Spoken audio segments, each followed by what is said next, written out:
Troubleshooting PathPilot motion control issues are made easier once you isolate the controller interface card, and the DB25 pin cable from the machine. Performing motion control tests requires that PathPilot be out of reset, which normally isn't possible with the DB25 cable disconnected. Resetting PathPilot for motion control tests requires that the limit switches and the optional door enclosure switch are disabled. From the PathPilot Settings tab, disable the limit switches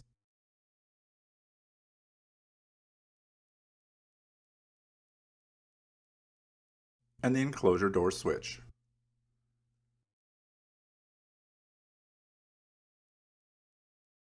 Installing a jumper between pin 25 ground and pin 15 machine OK creates a simple machine simulator.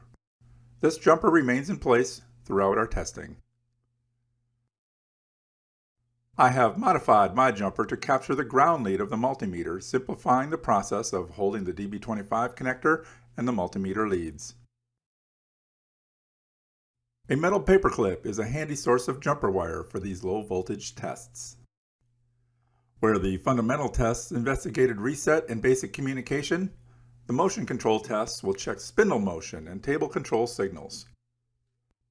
As many of us do not have an oscilloscope, we'll check for the presence of these signals using a digital voltmeter. These signals are direct current voltages, such as coolant power, spindle direction, and table direction, or square wave oscillating signals, such as spindle speed or table motion. These signals may be frequency variable or pulse width variable.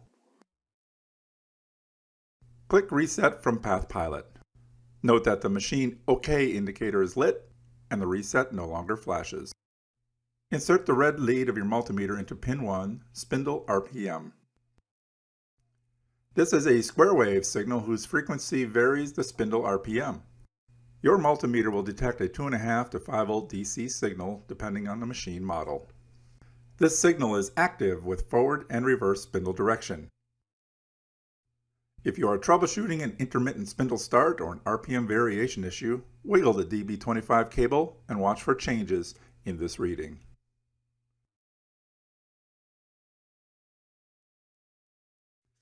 Pin 14 is coolant pump control. A 5 volt DC signal will appear when the coolant button is clicked.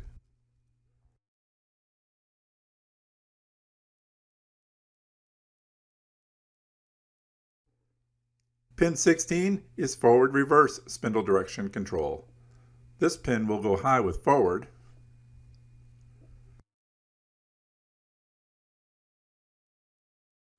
and stay near 0 volts when stop or reverse are clicked.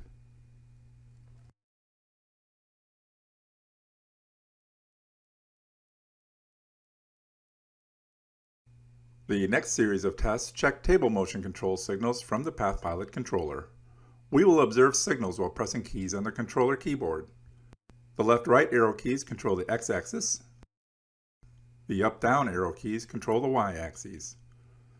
Page up, page down control the z-axis. And period, comma control the a-axis. Pin 2 and pin 3 of the DB25 cable involve x-axis direction and motion. Insert your test probe into pin 2 axis direction.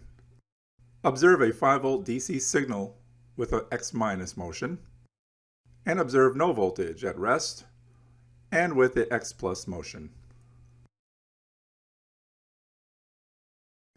Insert your test probe into pin 3 axis motion. Use the left-right arrow keys to check for a pulsed 5 volt DC signal represented by about a 1/4 volt reduction in your multimeter reading when a key is pressed.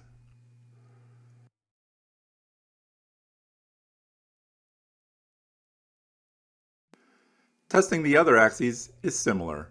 Each has a dedicated pin on the DB25 connector. If your test results differ from those presented here from the machine connector end of the cable, repeat the tests from the back of the controller. The pin designations are the same. This will isolate the issue to the DB25 cable or the controller interface board.